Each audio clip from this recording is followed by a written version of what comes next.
Yeah, hello Chelsea fans. It's nice to see you once more. It's nice to join you once more. It's wonderful to be here again today, and thank you for joining the show. Thank you for joining the show. Thank you for joining this stream. Please don't forget to like, share, and subscribe. As I always say, sharing is caring. It's nice to be here again. We have a lot lined up for us today. This is Chelsea Socials from the stable of Chelsea Sessions. We have a lot packed up for you today, as I said. Chelsea Socials is a program that we bring to you every Monday where we check what is happening in the football world as concerning Chelsea and our activities in the transfer market, in the our position on the league table, our performances, everything about Chelsea, and of course we take the reactions of our fans on social media, most especially on X. As I said, we have a lot lined up for you today. Roderick, I cite you. Big up to you, Roderick. Thank you for joining the show again today. Big up to you. Big up to you, Roderick. Okay, we'll be talking about a lot of things today. Talking about Adeyemi. This is a link that will not stop coming to us. We're talking about Adeyemi. We're talking about our results against Newcastle. I'm very excited that we won. I don't know about you. We'll be talking about Sanchez, about Caicedo, about Lavia, about Neto, about Palmer, about Jackson, about Ten Hag. Just before we came on, we had the story that Ten Hag has been sacked. That's and all a lot more we have lined up for you today. And stay tuned. Don't go anywhere. We'll be right back. We'll be right back.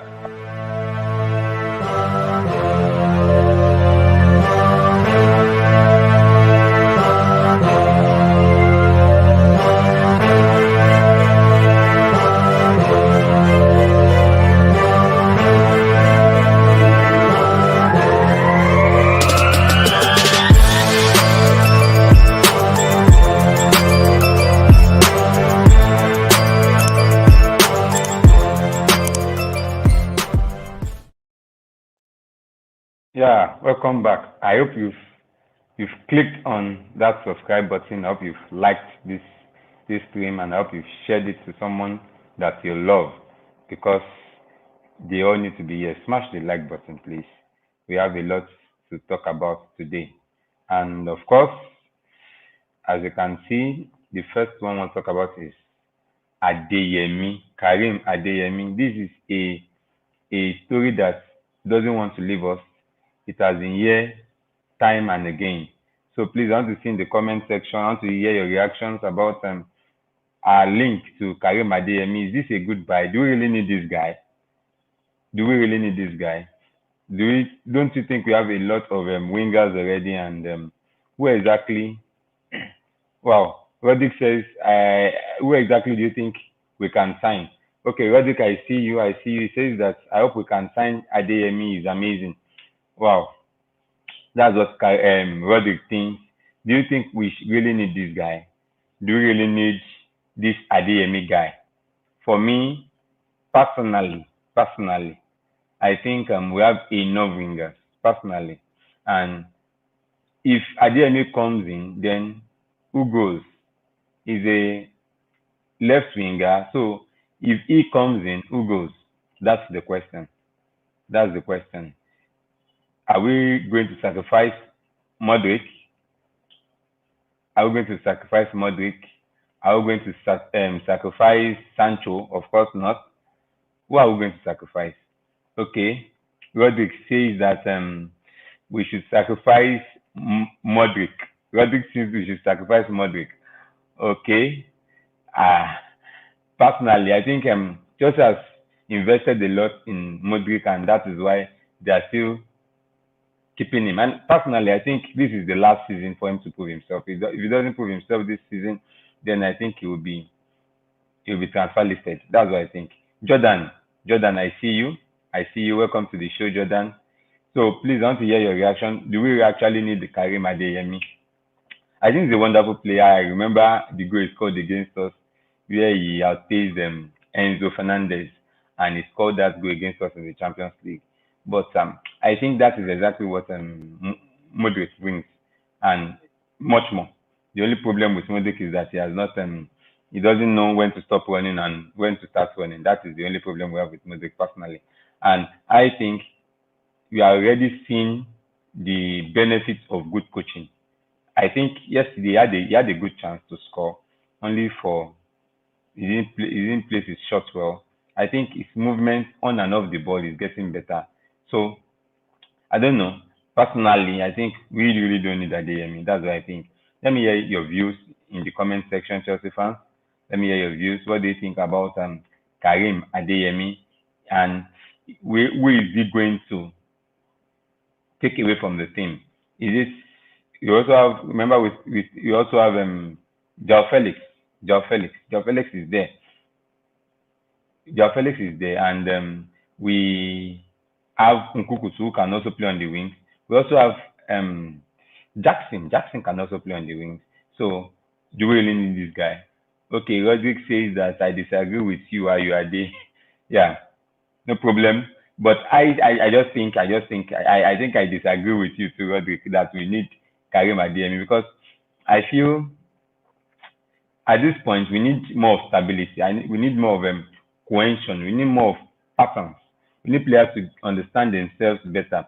I don't think this is the time for us to keep changing. If there's any addition that I think we need presently, I think is in the back line, and probably Sanchez, which we are really going to talk about much later in the show. And apart from that, I think there is this cohesion. The midfield is fine, and I don't think there is a big shout for a striker now.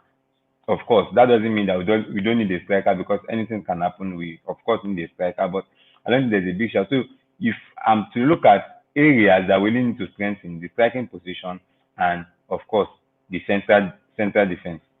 Apart from that, I think we are fine. We are fine with the wingers. We are fine with our midfielders. We are fine with our fullbacks. That's what I think. We are fine with our fullbacks. We are fine with our wingers. Just add a striker and add a central defender. And other than that, I think we are fine. We are good to go. Let me hear from you in the comment section. Let me hear from you in the comment section. Roderick, I disagree with you. As I said, I think that we don't need this guy. We don't need this guy. He's just another runner. He's just another Modric. That's what I think. I think we don't need this guy. All right. I think we can just invest that money in some other parts of the field, some other area of the field. I don't think we need Karim Adeyemi. Rodrick C insists that we need Adeyemi. No problem. Let's see what happens. Let's see what happens in January. I don't think we're going to get anybody in January actually, but let's see what happens in the January transfer window, and if not, the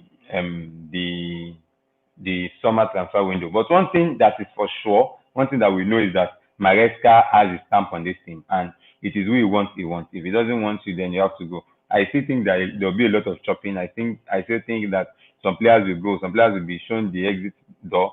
I think so. Probably not now. Probably during the summer transfer window, but I think that some players will be let go. Maya, welcome to the show this day. Thank you for joining the show. Thank you, Maya. Hey, thank you for having me. Big up, big up. Is it Ayoade, right? Yes, Ayoade. Nice to have you on the show. Yeah, Big okay. up to you. Nice to have you, brother. I don't want to butcher anyone's name. Nice to have you, sir.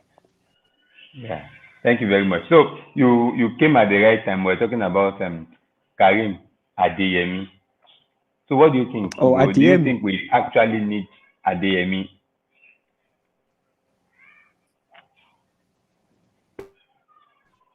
I think My,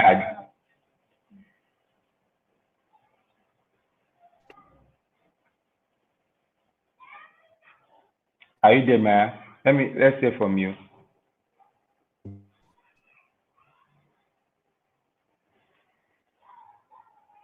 Hello, Maya, are you there? Oh, it's gone. You'll join us soon. You'll join us shortly. So, as I was saying, personally, I don't think we need this guy, Adeyemi. I think we are just fine. We are just fine. I don't think is spectacular. If a player is not spectacular, I don't think we need him now. We only need spectacular players. The Starboys of this world. If you give me Mbappe, yes, I'll call it Mbappe. but or you give me a Vinicius, yes, I'll think about that. But other than that, as a winger, or probably Mohamed Salah, I will accept Mohamed Salah. But if it's not elite, I don't think he's in that bracket yet. It's not world class. If it's not world class, as it is, as things stand, I don't think we need Karim Adeyemi. I think we are just fine. We are just fine. Oh, and that's big up to you, brother. Big up to you. Big up to you. Big up to you. Thanks for joining the show. Thanks for joining the show. Tell us your view about Chelsea link. This link that refuses to go to as concerning Karim Adeyemi. What do you think about it? All right.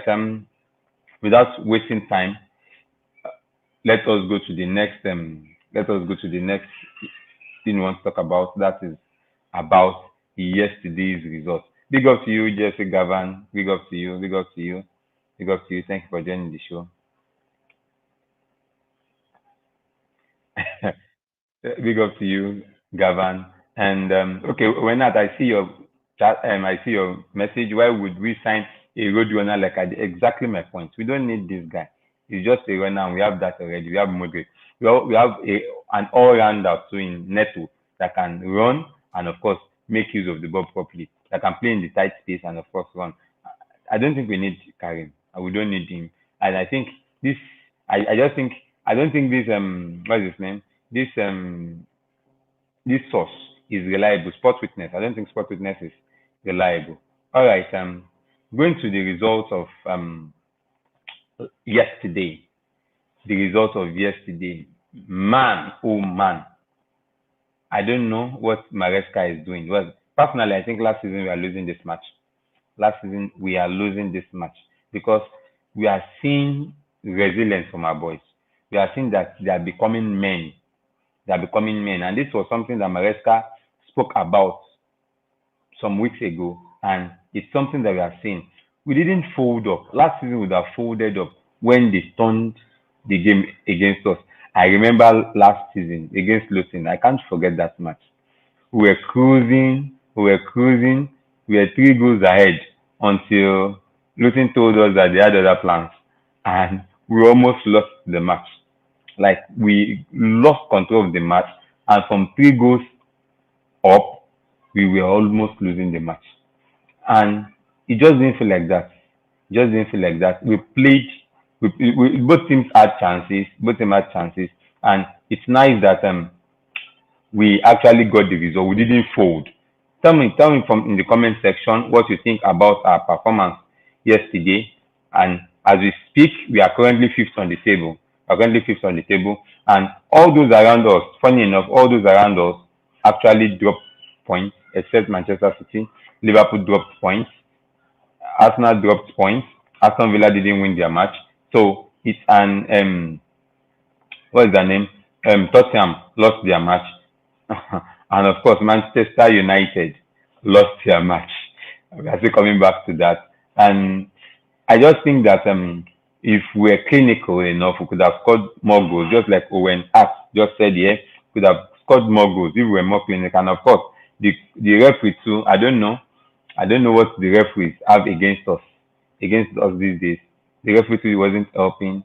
If not, I think we could have scored more goals. There was one that was a turnover where Kuku pressed this South American guy. I've forgotten his name now, and he lost the ball and could have scored from that flow of play. And the referee had other ideas, and he brought back the play for a foul that was not there at all. So it's funny. It's funny that that is happening. Welcome back, man. Welcome back, man. We're talking about yesterday's performance. So, what do you think about Chelsea's performance yesterday? Okay, I think now my network is okay. Okay, sorry about that. Yes, Yeah, yesterday's performance was excellent. I thought the boys did very well. I'm not sure about other people's opinions, but I feel like Chelsea did very well. Especially in the last 10 minutes, we defended very well. Because they were pressing in the last 10, I think 15 minutes of the game. towards I think the extra time, they were pressing hard, coming into the flanks, but at the end, this guy's defended. Even for Fana, I think he had a knock on his knee, but at the end of the game, he just kept on defending. So I'm proud of that. They had a great spirit. I'm proud of that. So yeah. That. Thank you very much for your view, Maya. All right, before you came on, we when you came on before you went, we were talking about Adeyemi. So, what do you think? Do you think we need Adeyemi? Not really, bro. Like because you check our profile like with this position. We already have Sancho, we already have Felix, we already have Madueke, Nkunku. So if this guy comes in, where's he gonna fit in? Oh, I'm also forgetting Modric. So this guy comes in, where's he gonna fit in? Is he gonna get? I'm just thinking about how many games he's going to get in the Chelsea shirt because we'll be buying a lot of players, and some of the players are gonna be iced out. So for him, if it's possible enough, if he's coming, because this guy's been linked for how many years, guys? 2 years. This is not the first time you see Adeyemi being linked to Chelsea. So if we get him, I don't think this is a good move. But let's say we get him, probably we have to sell one or two players. That some one or two players needs to get out of. Maybe they get shipped, or maybe they get along. But in terms of him bringing him here to Chelsea, I don't see it's a possible thing to do because we already have certain players that can play his position. Exactly, exactly. I just think that we don't need this guy, and I think he's the same profile as Modric, if I'm correct. Other than that, Modric is more has more trickery than he does. So take away his pace. I think the only thing he brings is pace. We have players that are very pacey. We have players like Neto that can run the flanks. We have Modric that can run the flanks. So we really don't need these guys. That's what I think. That's what I think. So I think we are on the same ground on that. So back to our results yesterday. Um, I had some personal I had players that I really loved. I really loved their performances yesterday, and we have some that are actually, should I say some, or there's one person that actually is, as we say here in Nigeria, falling our hands. All right, let's start with James. With James, um, before this match, before this match, Tobago, welcome to the show. I see you, brother. Tobago, welcome to the Hey, show. pick up the Weho. Yeah, big up, guys. How are you? I'm fine. I'm fine. And you?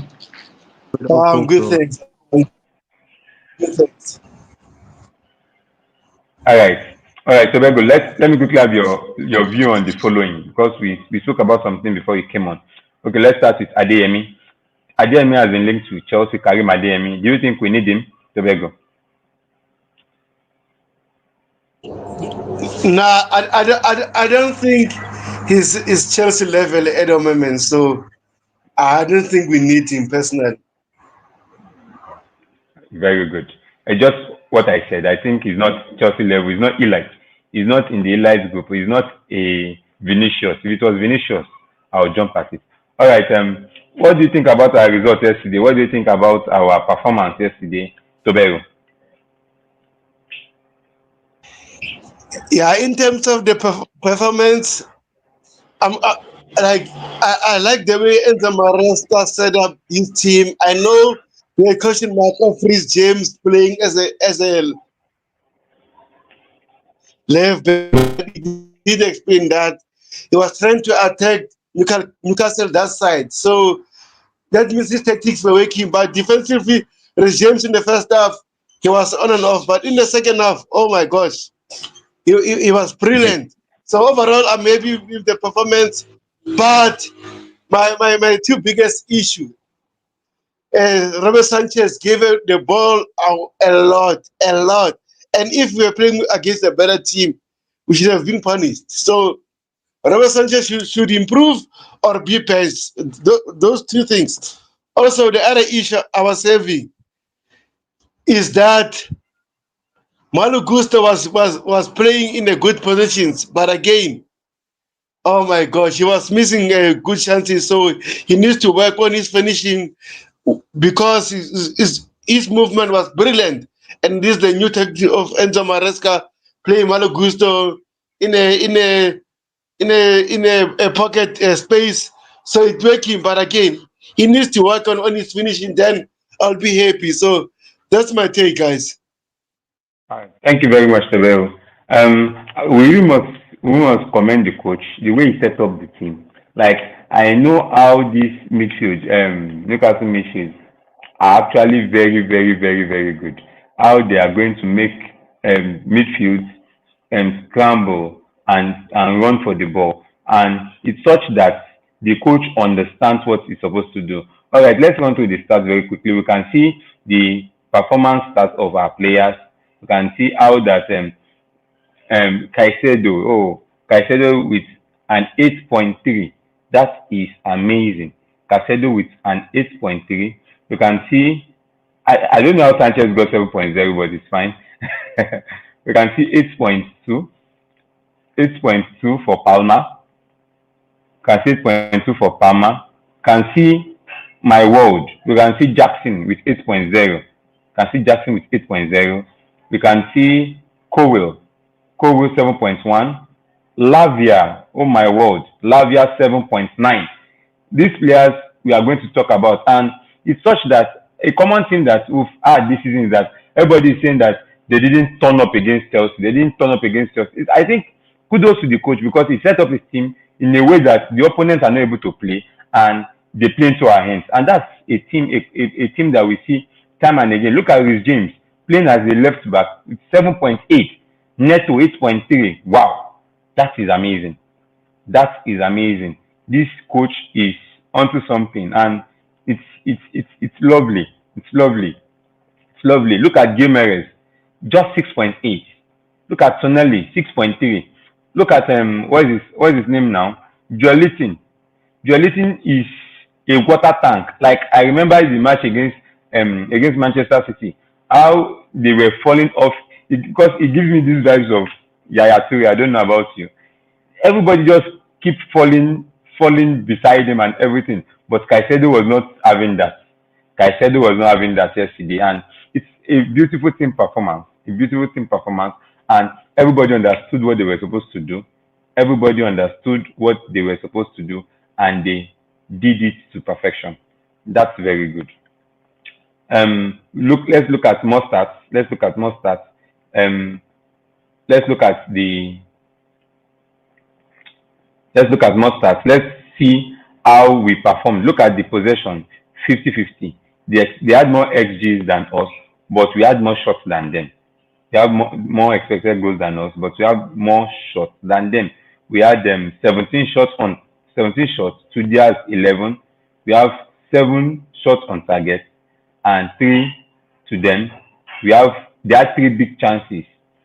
We are going to talk about those as the show continues. They missed 2 big chances. They missed 2 big chances. We had more passes and accurate passes. We had they had 13 they had 13 fouls. We had 13 fouls. We committed 13 fouls, and they committed 6. We had 7 corners, and they had 4. And we we did well a lot. We did a lot. We did a lot in this match, and kudos to the coach, the way he set up his team, and it's something that I really love. How that he keeps the opponents guessing. Who would have thought that Reece James was going to turn out as a left back yesterday? Nobody. Nobody. Nobody. Everyone was expecting at if at all he's going to be using Gusto and Reece, that Gusto will be playing as a left back and Reece James as the right back. But he changed it. He changed it. He keeps teams on their toes. Let the coaches keep guessing. Let everyone keep guessing the team that is going to come out. That is very good. So let me hear from you, man. Man, what do you think about the performance of Will James yesterday? I think coming back from his injury has been it's I think he's done very well. Like yesterday, it's the second half for him, especially that goal clearance in the 90th minute when Newcastle was attacking. There was a goal line and a clear. I think it was a goal clearance.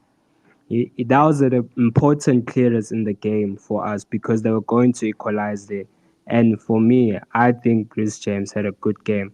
He never had outstanding game like some players did very well, like Caicedo and Pedro Neto, especially Jackson. But he showed. I think for me as a captain, he kind of showed an example. He set an example that sometimes in football you just have to do with your both feet. It comes with action. And he did that very well and he's a captain. So I like that with his example.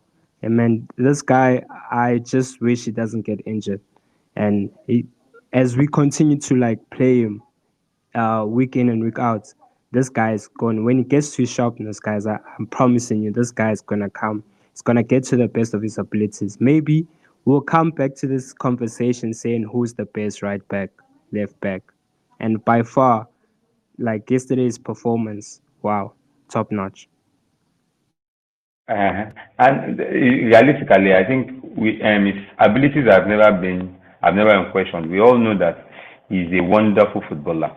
I'm just looking for a way whereby we put him also in those striking positions. But I think the coach is trying to manage his mobility because of his injury history. So he doesn't want him to do a lot of running.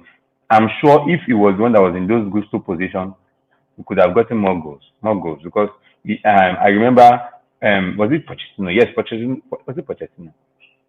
Was it Pochettino? He said that he really shoots like a horse. I remember that comment. Was it Pochettino or what is his name now? This England, the New England coach. So I think his performances, his abilities have never been in doubt. But more recently, okay, I think that was last week. The coach criticized him about his leadership qualities. So Tobero, yesterday, did you see a change? Did you see a change in his body movement as concerning his leadership qualities? Is it getting better as a Chelsea captain? Yeah, all of us we are having question marks whether James will take Enzo Maresca's words as a motivation or as a bad thing. But it seems like those words motivated James because he was fantastic, he was brilliant, and then he was a leader yesterday. So clearly, what Enzo Maresca said, it really helps Rhys James' game. But again, we all know Rhys James have injury issues at the moment. And one thing I love about Enzo Maresca, he said he's going to play him one game per week. So tomorrow, I mean on Wednesday against Newcastle, he won't play. That means he will play on Sunday against Manchester United, which is a good thing. But also, what I want now from Enzo Maresca is just play Rhys James as a right back, play Marco Corella as a left back, then invert Cocorella because Marco Corella, for me, playing inverted role, he plays better than Malo Gusto. So I don't want to see my both right backs playing at the same time. But that's my opinion. Hopefully, Enzo Maresca will change that. Thank you, Tobero. I think the coach is trying to do a lot of tweaks, and it really can't. It's nice that we have a coach that thinks like this. And as I said, the last time I saw a coach do this, that he's trying to set up his team in a way that nobody can predict, was when we had Tuchel. When we had Tuchel, and it's nice that we have a coach that can make tweaks, change change formations, change pattern of plays, and he has been saying it that it's such that when anybody comes in, they already know what to do. It's that's the system he's trying to build. He said something. He said something that he wants a team whereby he's able to change things in match. He doesn't have to wait till half time. And we have noticed that most times after the halftime talk, we always see a change. He said he wants a situation whereby he doesn't have to wait the halftime talk before he can change something, but that will take time. So this is a coach that is up and doing. He knows what he's doing.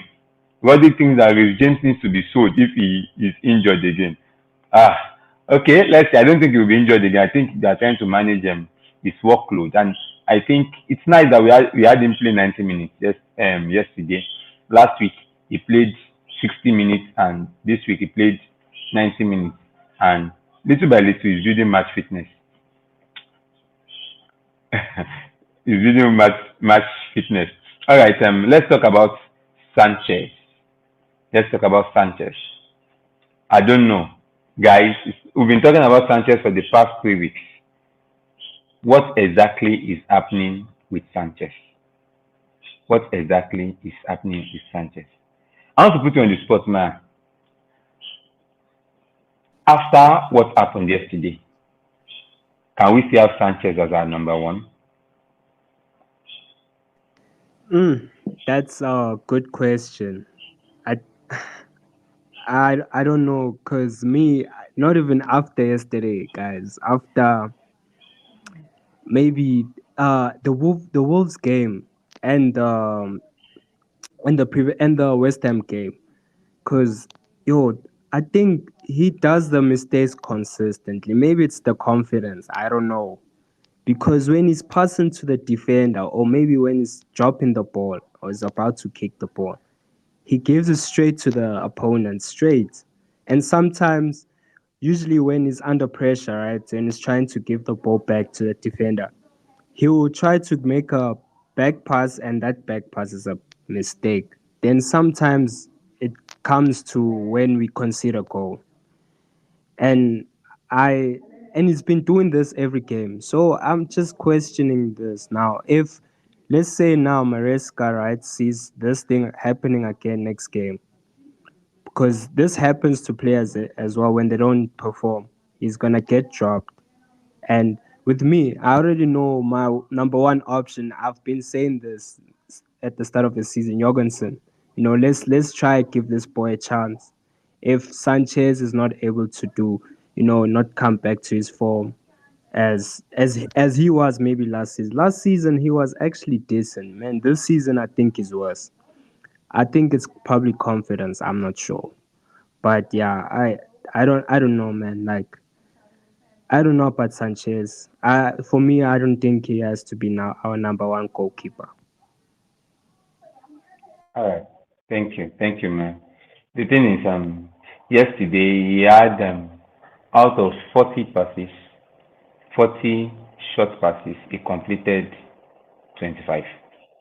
Out of 25 long passes, he completed 9. And it was so bad yesterday because we had, if he completed those passes, especially the long passes, it's such that we are going to have a breakthrough. We are going to be running directly at their goalkeeper because they were pressing us high. And Sanchez just couldn't complete his passes. It was so bad that he did it again. From the beginning of the match, he did it again and again and again. So, Tobeo, you are the coach. You are the coach now. Jorgensen or Sanchez against Manchester United. I don't think Enzo Maresca will change Sanchez right now, as much as we fans want to see Philip Jorgensen. Just like the other season, when we were waiting for Sanchez to be injured, then Petrovic took over until the rest of the season. So unfortunately, it have to be another injury for Sanchez to be a number two, and then we'll have Philip Jorgensen as number one. I don't know what the coaches are seeing on Sanchez. I know it's a good showstopper, but again, his distribution is so awful. It's just yesterday was just a clear thing that this guy is awful. Even against Brighton, those two goals we considered is because of Sanchez.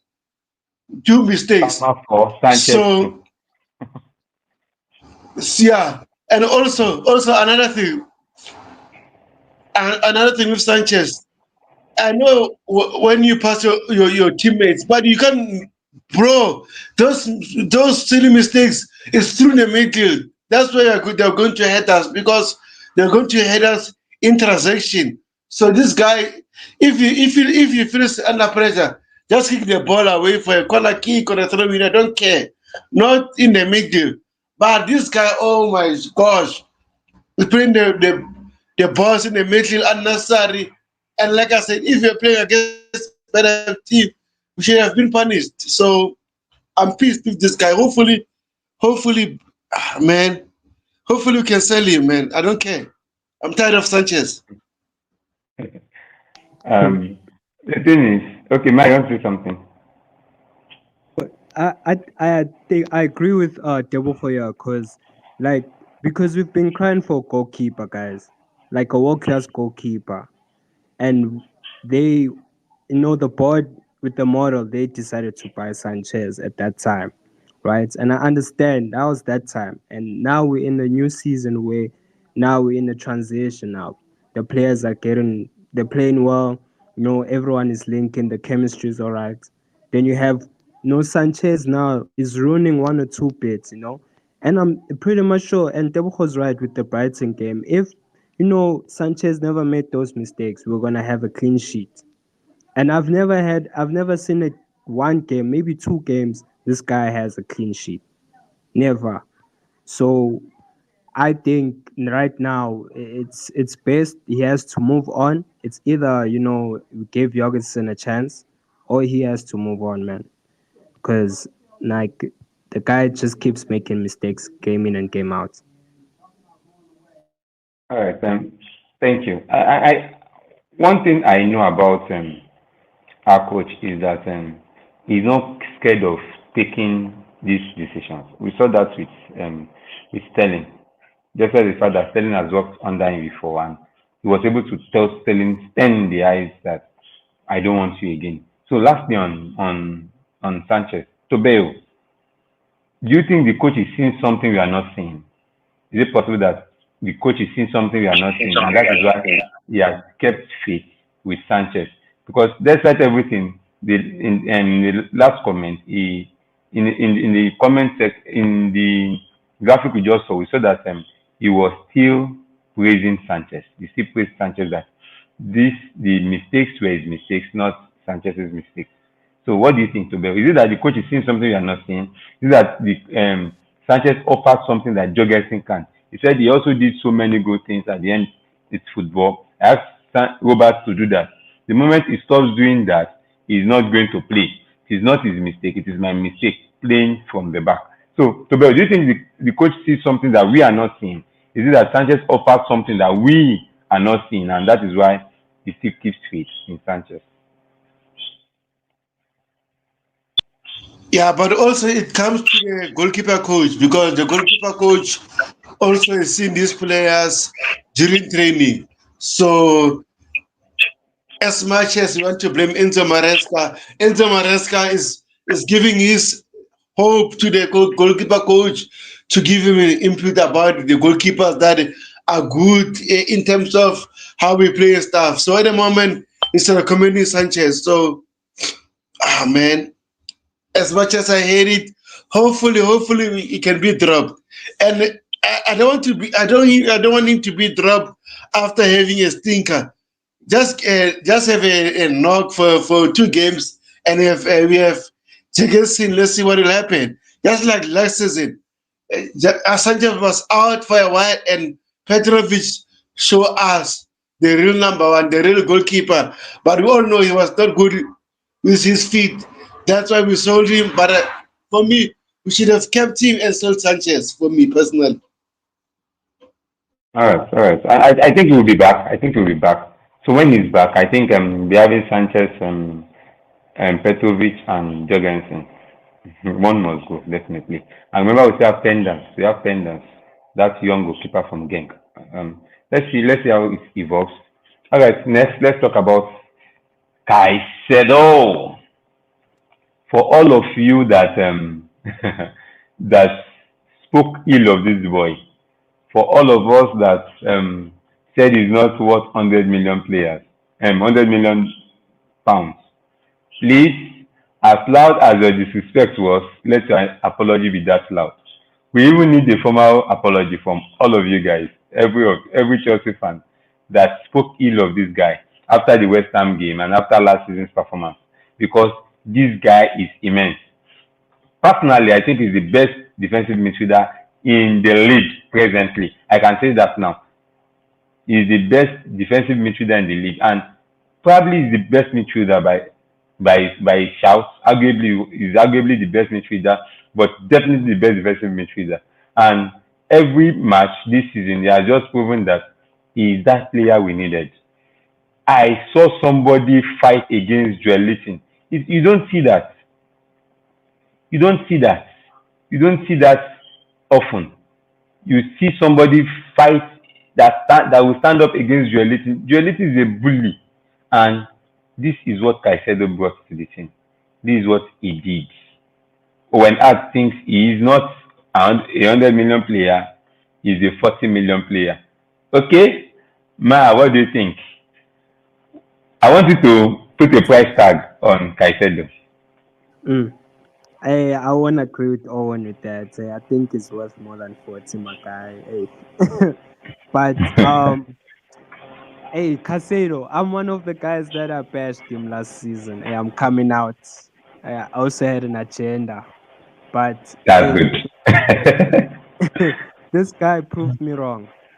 I think after the Bournemouth game, because the Bournemouth game he was like our third defender.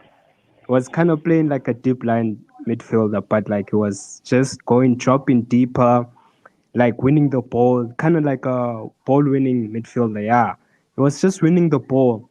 And one thing that surprises me, this guy's strength, like the way he's able to body players, but you can see his height. He's not built to do that, but he's bodying players. And with me, like when we bought Kaiser, I remember when we bought Kaiser, he had that run, that poor form of run, and everyone was questioning him, like, is he worth 100 mil? And now we get to see the Kaiser that we bought, and I'm just proud of him, from just not allowing everything just to affect him, especially his game, and just letting him just play his football. I think at last season, at the end of last season, that's where he started performing. Then he went to the Copa America. That's where Caicedo was starting to get in form. So I'm happy for him, man. Like, seriously, honestly speaking, this guy, he's been our consistent player. If people don't watch him closer, you guys should watch him. The next game, please watch him very closer.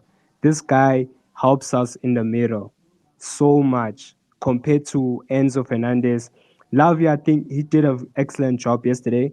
But man, Caicedo, this guy in the middle, he cleans a lot of balls. He receives it and he actually distributes him very well. Very well. And I give him credit for that. Thank you, man. And something that I also noticed is that he has evolved as a player. He's not just the ball winning crasher kind of player. He is also letting go of passes. Those his passes. That's the kind of pass he gave against Liverpool. He did something like that too against yesterday. He did that yesterday too, and it's just that the pass was too close to the defender, and he was able to intercept it.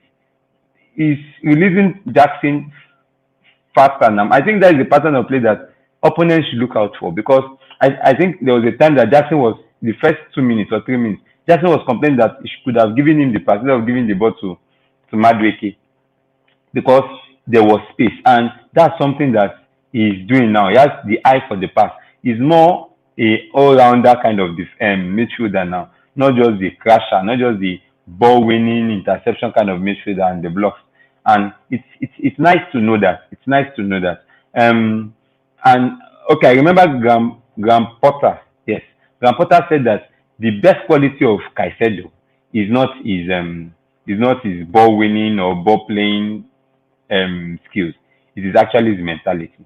And this is a player that a lot of people spoke against. Pundits, Chelsea fans, they spoke against him in the social media. He was abused here and there, but his mentality never shook. He still stayed and he's proving us all wrong. Tobeo, what can you say about the mentality of Caicedo? Yeah, Myra is shameless. How can you not pick up my boy Moses Caicedo? Because I used to love Hey, this boy from Brighton. Even he was linked to Arsenal. I was so pissed and praying hopefully it doesn't go there. But after talking with some journalist, he told me that don't worry, this boy will end up playing for Chelsea. I started to love this boy more. This boy is a baller. And funny thing, he's still young, 22 years old. He's bowling. Bro, just imagine if he's 25 years old. Oh my gosh. What a player, what a midfielder. So, man, but this guy said, I love this kid. I don't want to lie. Man, and also one thing I love about Enzo Maresca is giving Enzo Fernandez and Moses Caicedo an iron belt. It seems like he's giving them a responsibility to defend, to do well, to conduct whatever we are doing in the midfield. So I'm loving it, bro. I never said bad things about Moses Caicedo, but when he plays bad or I have a bad performance, I'll call him out just like the other players. I won't say, oh, he's my boy. No, no, I won't call you out. No, no, no, no. Even Cole Palmer against Liverpool was not fantastic. I said it. He was not doing well. This is football, but again, Moises Caicedo is my boy. Moises Caicedo, what a player! Even against Liverpool, he was balling. But due to yeah. the fact that Liverpool won that game, they say Jones and Karim were the better players. Like really? Nah, nah, nah, nah, nah, nah, nah. Moses Caicedo was balling. All right, thank you very much. Thank you very much. Moses Caicedo is a wonderful player. Wonderful player. And you cannot take anything away from him. He's a wonderful player. And I think, yes, he's not on the. But come to think of it, if Chelsea were to sell him today, we won't sell him 100 million. I can tell you that. Forget about the profit and all sorts. If Chelsea were to sell him today, Chelsea will not sell him for 100 million because he is doing so well. He is doing so well. Enzo Maresca thinks that Romelavia and Moicasedo, they both did well. I am very happy with the performance because for some moments on the ball, we were unbelievable. And that's the truth. They were unbelievable on and off the ball. So that takes us to Lavia. Man, this boy. I I don't just I I didn't think that there was a player that could confidently make Enzo Fernandez sit on the bench. But this boy, this 20-year-old boy, is immense. This boy is the real deal. He can go forward, he can defend, he can play the pass, he can break lines with his pass, he can switch play. This boy is some signing. And oh, it's scary times ahead, but not for us, for our opponents, sincerely, because it just brings a lot to this thing. I think going forward, I don't know about you. Okay, let me start by asking Maya. Do you think Lavia has successfully benched Enzo Fernandez from this team? Um, yeah, I mean, if he gets his sharpness, this guy can also shoot. If this guy just becomes sharp, we have unlocked football in the middle. Caicedo and Mm. Lavia. Guys, this Lavia it does more than Enzo because Enzo only attacks, right? He can defend, but when it comes to dropping back, he is very limited to doing that. With Lavia, he does that excellently. You can see sometimes when he's off, when he's not with the ball, when he's off the ball, you could see he's dropping back. He gets to um, um, a clear space for Caicedo. If Caicedo needs when he's under pressure, he makes sure he covers Caicedo. And me, I love that because now I already see that both of them, right? They're linking very well. So this guy, if he continues to play like this, is going to bench Enzo. I'm sorry. Like, if also Enzo doesn't pick up with his performances, I was already cruising with Lavia and Caicedo last season. But the thing is that with Lavia he was injured, so we had to do this thing with Enzo and Caicedo because Lavia wasn't regular in that time. But now, since now we have Lavia now we have to see who's better between Caicedo and Lavia. Which one is the better link up? Is it Caicedo or Lavia Caicedo? And I prefer Lavia Caicedo because they both bring the best out of both worlds in the middle because both can shoot, both can pass, and both can defend. So I'm happy for that. Thank you very Yeah, much, man. Thank you very much, man.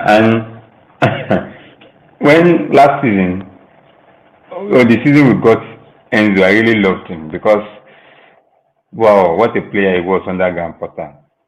What a player! He controlled the tempo of the game, and that is what I thought was going to happen. But the way the coach wants to set up his team is such that he asks Enzo to do much more than just control the tempo, and he has been missing out. He has been missing out. But I just think that there are some matches that we need to to to stamp our authority in the midfield. Please, guys, don't forget to like, share, and subscribe. Please, sharing is caring, as I always say. Smash the like button, um, share, please, and also subscribe. If you have not subscribed, please do that now, so that next time when our shows come up, you can easily have access to them. All right. So as I was saying, I think he brings a lot. He brings a lot. So I was thinking that is it possible that in matches that we need to stamp our authority, is it possible that we see the three of them, Licenzo, Licenzo, Lavia, Caicedo, and Enzo in the midfield, and probably you have Lavia sitting, and or you have Caicedo sitting, and you have Lavia and um, and Enzo in the half spaces. Is it possible? Can we watch out for that? Um, mm, so Kulesto yes, Tobero. yeah. As much as fans we are dreaming about all of them playing together, three of them. But again, for me, as much as I want to see all three playing, they don't give us a lot of creativity. So let's stick to what we are doing at the moment. We rather rotate three of them, Enzo, Moses Caicedo, and Lavia, because let's be honest, Lavia in terms of when we are going to play during December, I don't think Lamvia will play all Premier League games because due to his fitness. So we need to rotate them. And also, I'm glad that Enzo Maresca had the mentality, but in an African way, we says he has the balls to drop Enzo Fernandez for Lavia, because sometimes if your player is not performing to what you are hoping, drop him. And I'm not saying Enzo Fernandez is a bad player, but in terms of what we want him to see him playing as a deep line midfielder, attacking Wesley is perfect, but defensively he's too slow for that. So we rather play Lavia there, who is currently our best DM.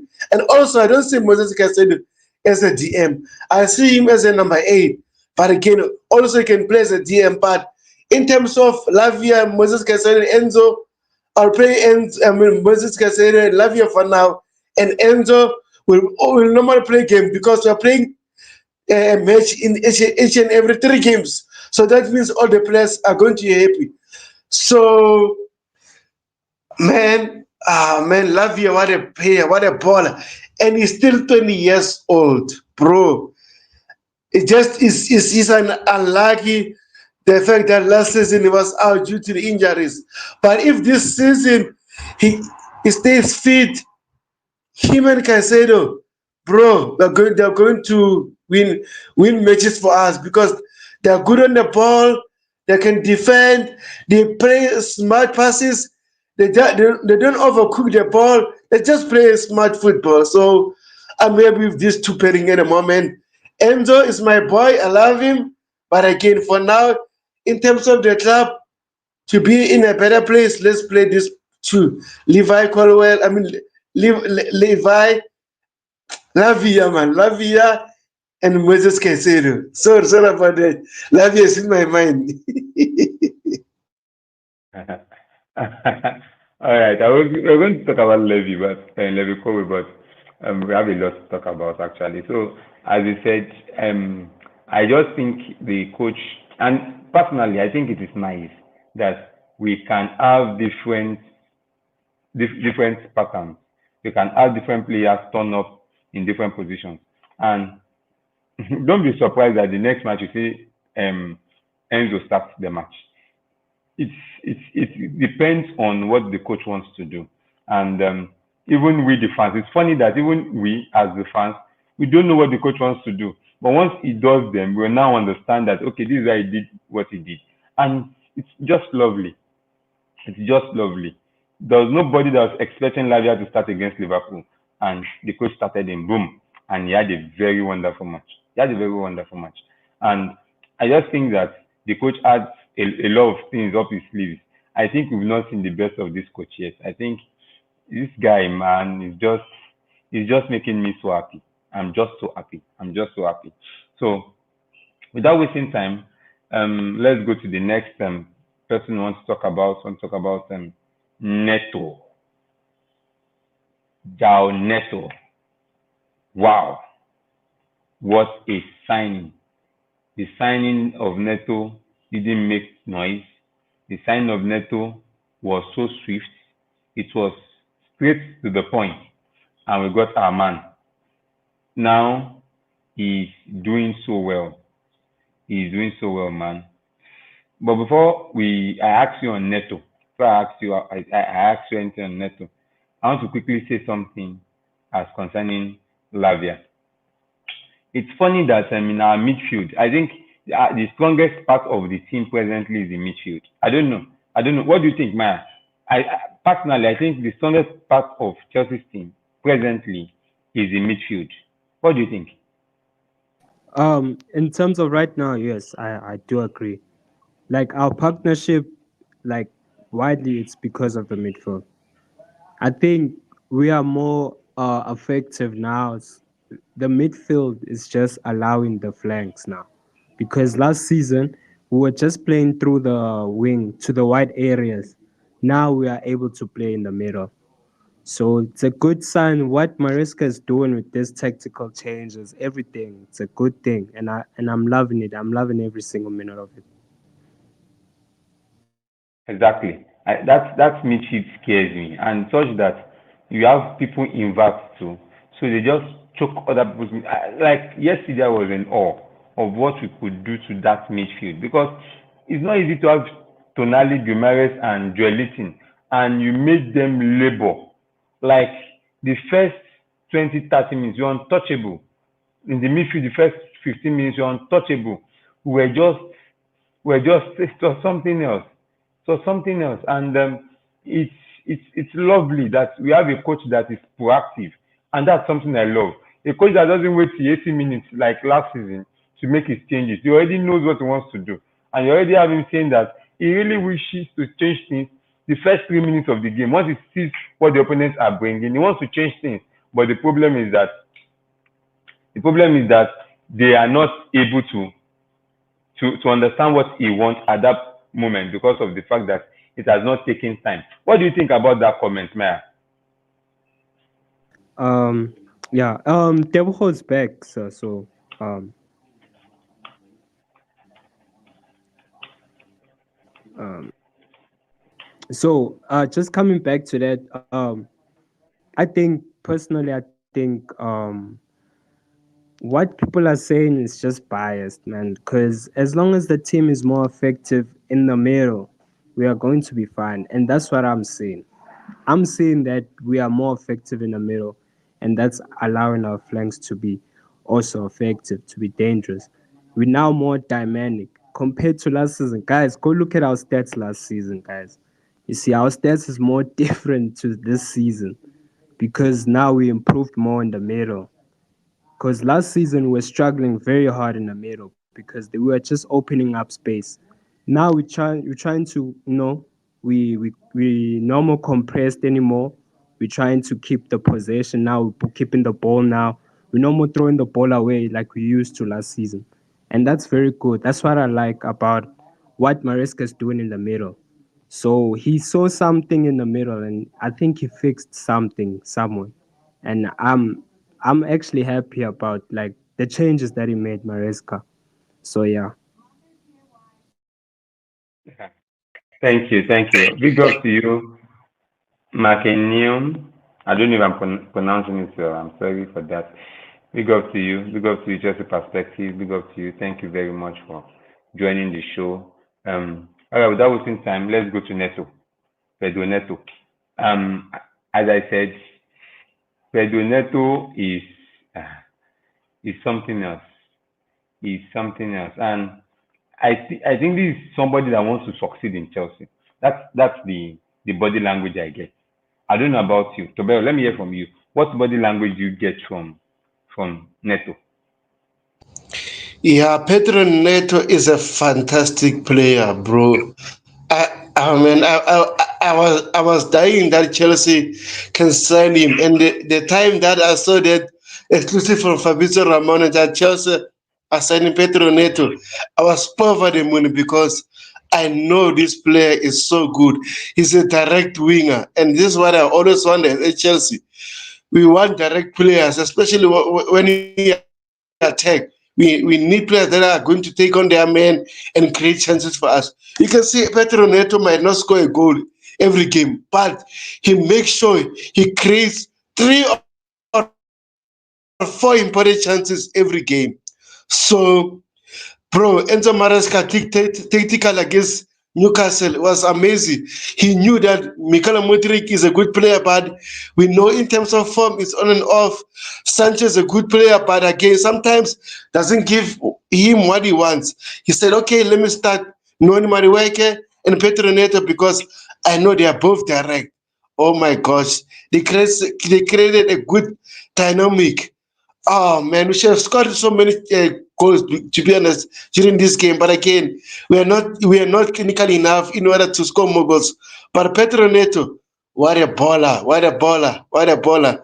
And sorry guys to be on and off. I was receiving a call, so uh, I couldn't talk, but I had to go. Now I'm back, and if I be on mute, that means I'm on a call. All right, all right, all right, all right. Thank you very much, Tobel. Thank you very much, Tobel. Look at the stats. Neto of Neto from the last 3 matches. He has 2 assists, and that's 3 starts. He has 2 assists and 1 goal. He has 2 assists and 1 goal, and he has created 9 chances. That is, he's averaging 1 assist per game and averaging 3 assists and 3 chances created per game. That is immense. That is immense. I want to put you on the spot, man. If you are the coach, and of course you have the left, let's say you have the left side fixed, and probably you have Sancho starting, and you are to pick between Madueke and Neto. Who are you picking? Oh yeah, good question. Good question. Yeah, just before big up coach, big up brother. I hope you well. Big up my kid. We're talking about our cousin before.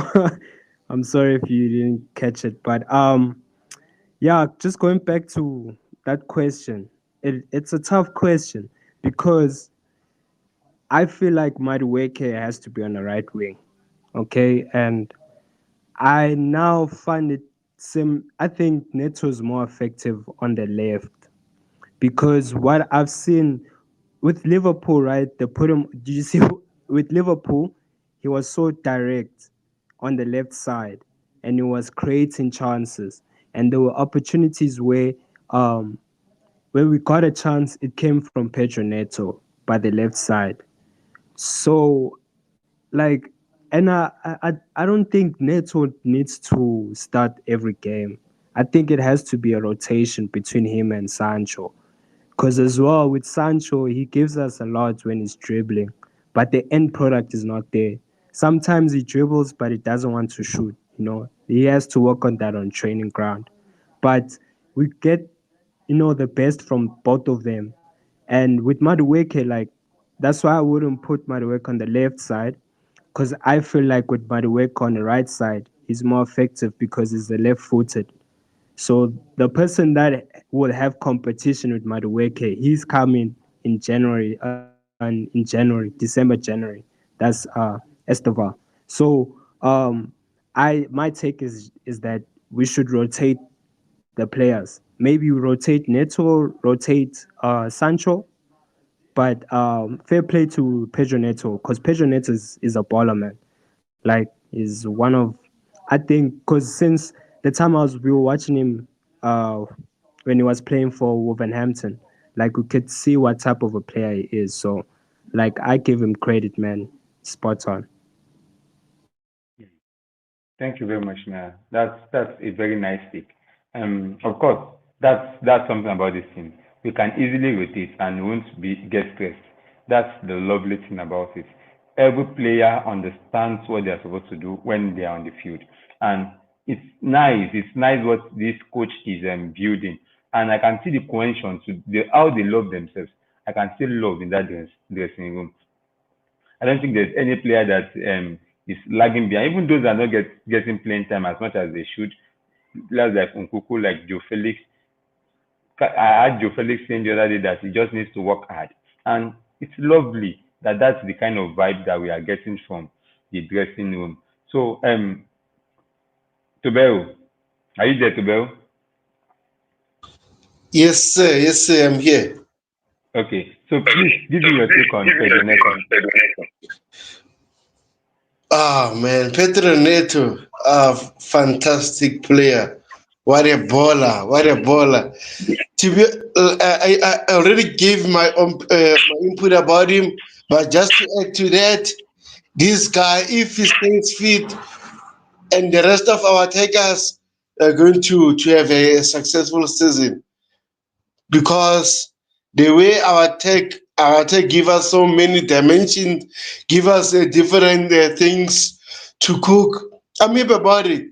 So as much as I said I'd like to see Mikhail Mudrik or Sancho on the left wing, but again, if you have something to add or to surprise the opponent, play Pedro Neto there. You saw what Pedro Neto can do, especially that assist to Nicholas Jackson. This is Pedro Neto trademark passing. If you watch him for Wolves, the kind of assist he was giving to his teammates, this is the kind of things he was doing. Those kind of passes to Nicholas Jackson. Oh my gosh. So hopefully Enzo Maresca, just like you said, is going to manage his game time in order for him to not be injured. But so far so good. We haven't seen the injury list of Chelsea and stuff. Remember the last season we had to see a long list of players getting injured and stuff. This season it seems like Yo, we are getting it right. So far so good. Thank you very much. Thank you very much. Yeah, Nora. Thank you very much. Thank you very much. All right. Let's talk about our coach Palmer. Oh my word! We struck gold. We struck gold with Cole Palmer. So I didn't say that he scored a goal, and although he didn't get the assist for the team's first, it was an unreal pass. For as as they say in America, an assist for the assist. It was a great ball and set them on their way. It just showed a level of class. And when they take him off, it looks like Chelsea at every single opportunity are going to lose the game. it gets so wide open, so no control, and he's probably getting frustrated at being brought off. But if but it was one of those games where he was excellent again. I want to remember the last time he had a very bad game. I don't think he had a very bad game against Liverpool because this guy is so influential. Like this guy is so influential. I was checking his stats today and I'm like, wow. He's compared to Jopa Kozola and Zola has 23 assists from 230 something matches, and my boy has 29 already from 29, 23 already, has 16 already from 29 matches, 20, 16 already from 29 matches. That means he has 7 to go. And we're talking about over 150 matches that he has not played. We are also talking about, in terms of goals, he has the number of goals that Jogazola is leading him by is 30 goals. He has 29 goals and Zola has 59 goals. Zola has 59 goals. And he's played down the comparison with Zola, saying that no, he's just his own man. And but this guy is some player. He's some player. Look at that pass for the first goal. Oh my word. That is Modric, if there's a word like that, that is what you get from the Modrics of this world. And he gave it with perfection. The vision was there, the execution was there, the plan was there, and as Troedini said, as they call it in America, is the assist of the assist. And he gave a very beautiful assist, and it was a goal. That pass was what scored the goal. That pass. Yes, Neto did well and Jackson did well. But that pass, it was the sole creator and finisher of the goal. So I am lost for words. I'm lost for words for this boy. He's just too good. He's just too good. Let me hear from you, Maya. What do you think about Palmer? Hey, like I don't want to say a lot because I have no words to describe this guy, man. Exceptional, world class, you can name it, Ballon d'Or level. I don't care. This guy, bro, this guy has to be one of our best signings in history. Like, if we compare to our signings that we have received, and we have had some players that went to another level, like Hazard, Mata, Oscar, Diego Costa, even Frank Lampard way back. And when we look at Cole Palmer and we look at how much we bought this guy, and and remember when we bought this guy wasn't he didn't have a PR on him. This guy wasn't flashed around on media. He He wasn't wasn't on the the news. first teamer. Yeah, he wasn't on the news. This guy wasn't on the Sky Sports saying, we bought this guy for how much. But somehow this guy just managed to be one of our important players in the squad, even maybe further into our years coming. So us here, we have actually bought a gem. So I don't want to lose this guy. This guy, if we lose this guy, I think I have a traumatic experience, man. But that will never happen, man. But other than this, hey, Cole Palmer, man, ish, what a player. We have to, like, you know, be so grateful that we managed to get this player. This guy creates, he scores, he assists, he's so consistent. Yes, last week he had a bad game. Maybe because he was off, he didn't get so many chances. Yeah, I agree. There are some games he really has a bad game, but when he's switched on, guys, this guy is very effective. So yeah, I'm very proud of Cole Palmer, man. Yeah, thank you very much, man. He's a lovely player.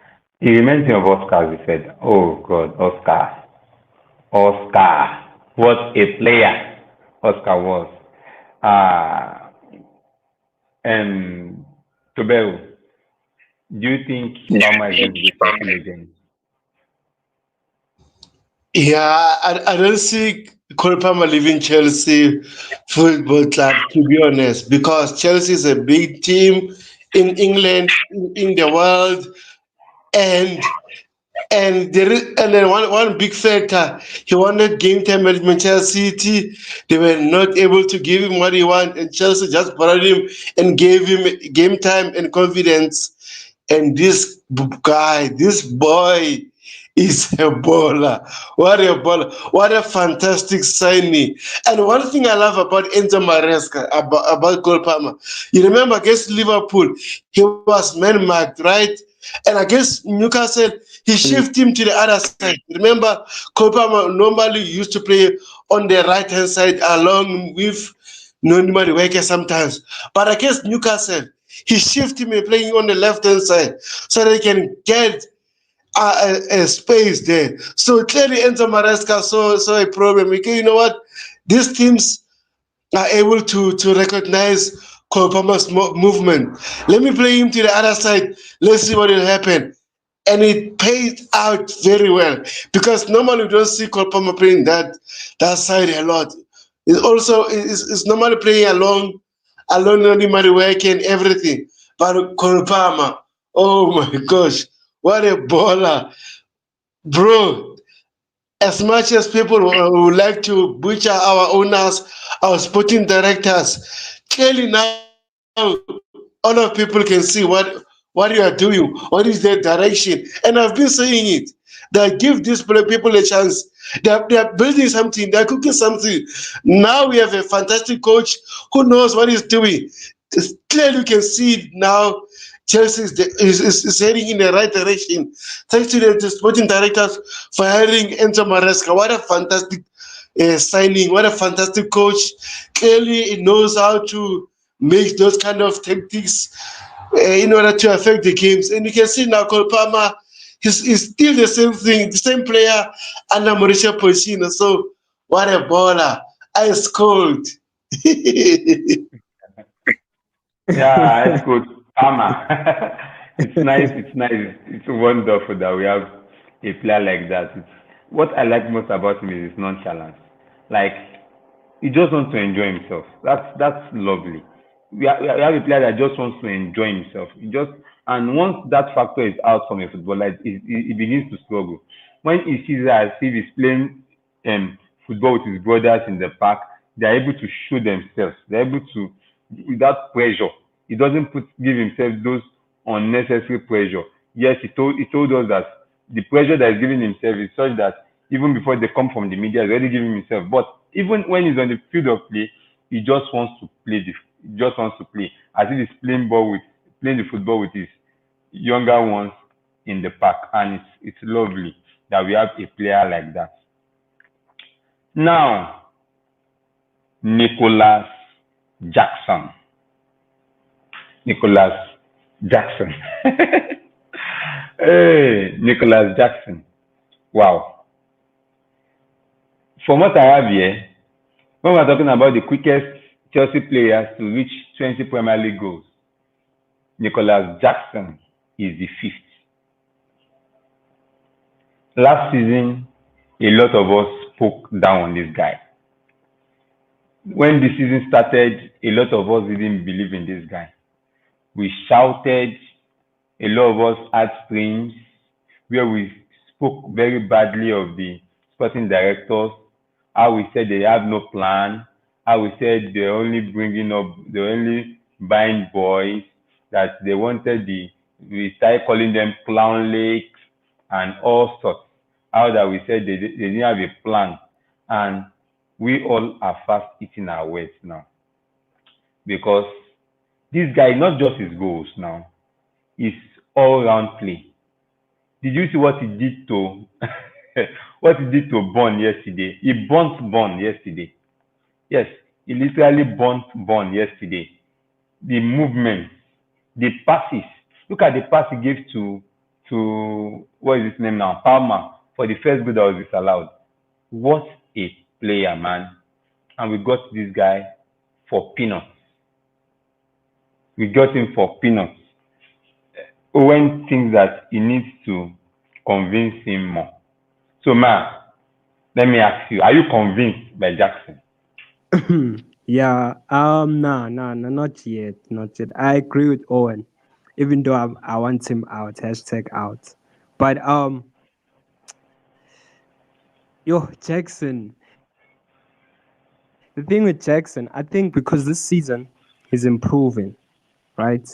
Like last season, because I was having him last season, and it was that time where we needed a striker, and now we have received like something from him this season, but he still needs to convince me a bit more, like in terms of like, because sometimes I don't know about you guys, with me now, once you're a striker, I don't care if you can't skills or even pass or even try to maybe dummy a defender, as long as you can put the ball in the net, that's fine by me.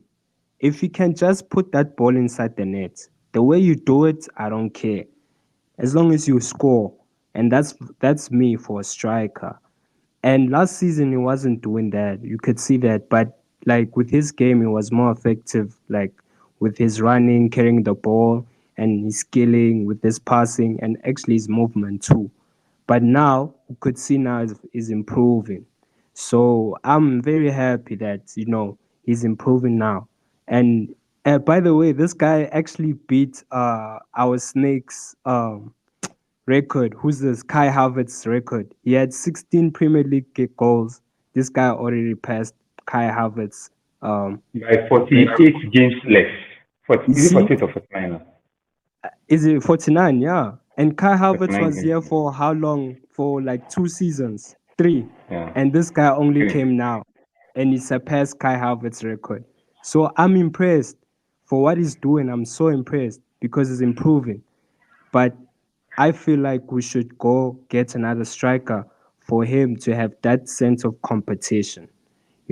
Yes, he's a good striker. I'm not denying that. We shouldn't now not look at the other side and say we don't need a striker. I just feel like we still need to develop Jackson a bit more, because there's some areas where Jackson is still lacking. The aerial abilities, the headering, and all that stuff. But I'm just loving how he's performing, how he's getting into the game. So yeah, big up for Jackson, man. Thank you very much. Thank you very much. Now, one aspect of his game that I want him to improve is actually his shooting. I think his shooting can get much better. So,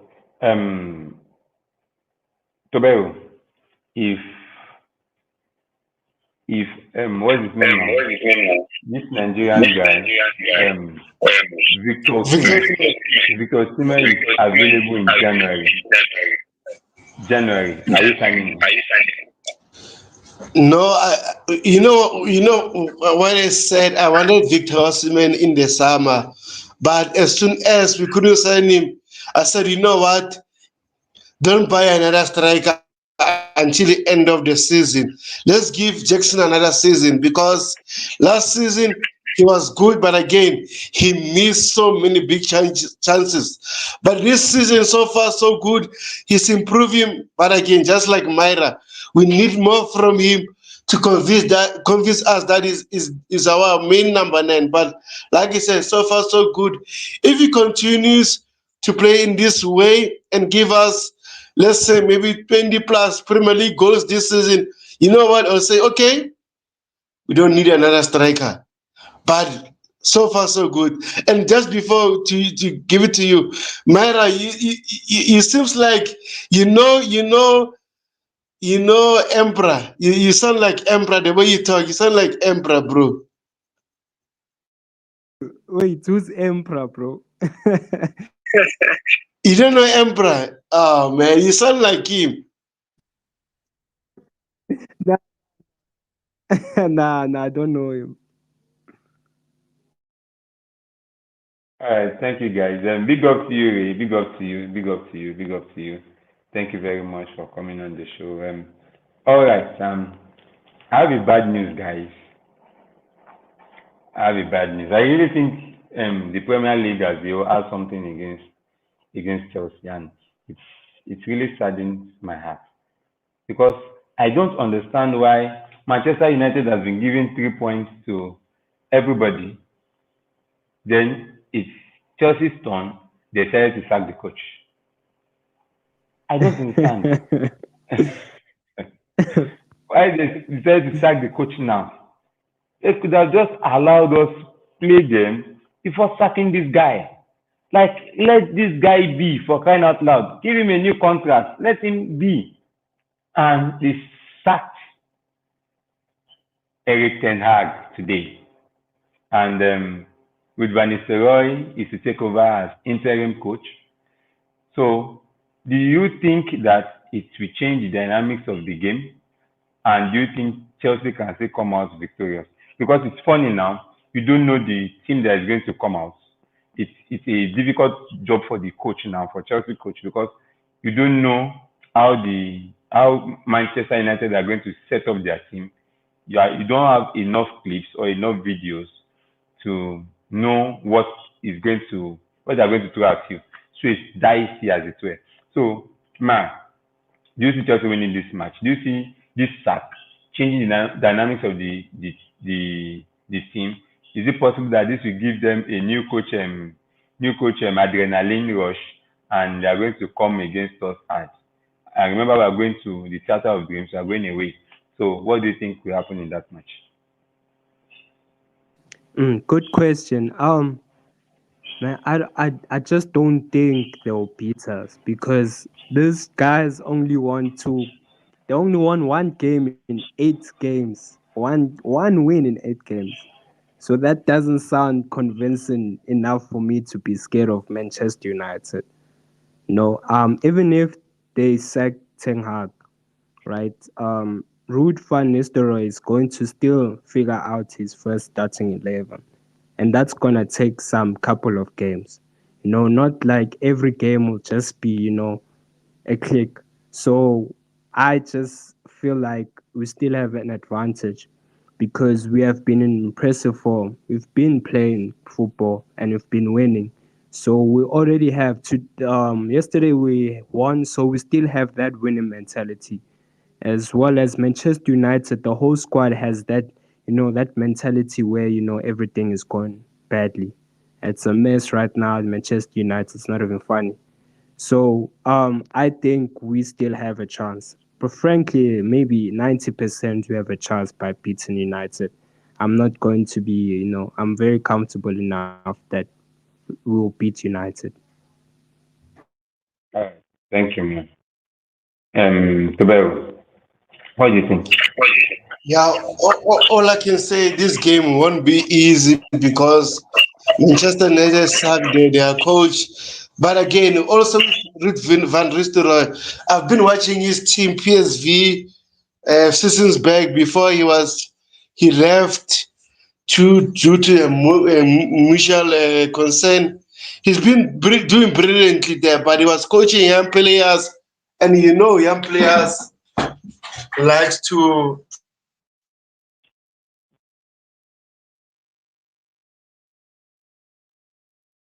Okay, so said about it, young players likes to get well with their coach, with his ideas. But again, at Manchester United, he already have big players with big egos. So I don't know what will happen. So let's see what will happen. All right, all right. Thank you very much. Thank you very much, Tobero. I think personally, and because as you said, man, we have the momentum. Momentum is with us. We are playing well. We are scoring goals, and it's a new coach. It's a new coach. So I believe that they'll be doing a lot of sitting back. Want to hit us on the counter. That's the play pattern I think they will come up with. They want to sit back, hit us on the counter because they'll not have had enough time to to get to know their new patterns, their passing lanes, and all sorts. So I think we should be able to come out victorious. I think we should be able to come out victorious because we are on the high. Momentum is with us, and knowing very well that if anybody fumbles ahead of us, we are going top. I think these guys be very, very serious about it. If anybody loses their match, if anybody loses their match, you are going above them. I think only Manchester City is safe presently. If if Arsenal should draw a match or lose, we are going ahead of them. Same thing, Aston Villa, same thing, Liverpool. So momentum is with us, and long may it continue. Big up to you, Victor. Big up to you, Victor. Thank you very much, guys. Thank you, the panelists. Thank you for everyone that that gave comments. Thank you, Ray. Thank you, Victor. Thank you, Coach. Thank you, everyone. We have come to the end of the show today. Thank you, Wenhart. Thank you very much. Thank you, Jesus is King. Jesus is Jesus is King. Thank you very much. Thank you, Makinium. Please don't forget to subscribe. If you haven't hit the subscribe button, please do that now. Smash that like button, and remember to share. Remember to share. Sharing is caring. Thank you, Chelsea Perspective Coach. Thank you, everyone that joined the show today. Thank you very much. We really appreciate you. Thank you, Ma. Last words, Ma. Let me hear from you. Last words. No, like I said, thank you for having me. Guys, big up again to the next show.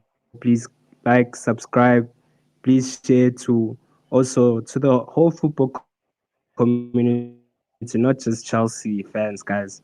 Like if we share to the whole community of even our rivals, like we just come together and talk about football. So I like that more. Just big up, guys. Stay blessed, and yeah, have a good one, guys. Nah. Thank you very much, Ma. Tobero, last words, please.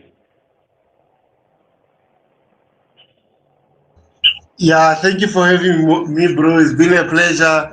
Hopefully to see you soon. Thank you very much. Thank you very much. Victor said it's too late. Don't worry, you can run through the show again. You can run through the show again. Big up to you. Big up to you. And thank you very much, guys. Thank you for having me today. It's lovely to be here again. And I'll be here again next week.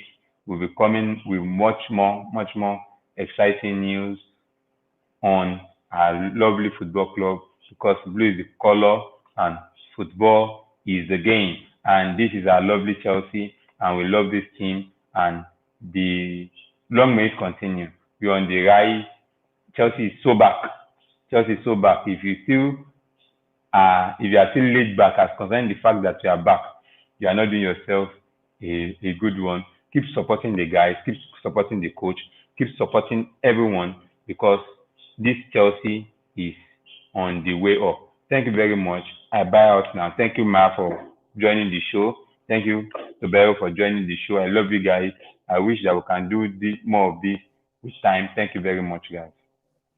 Thank you. Stay blessed, guys.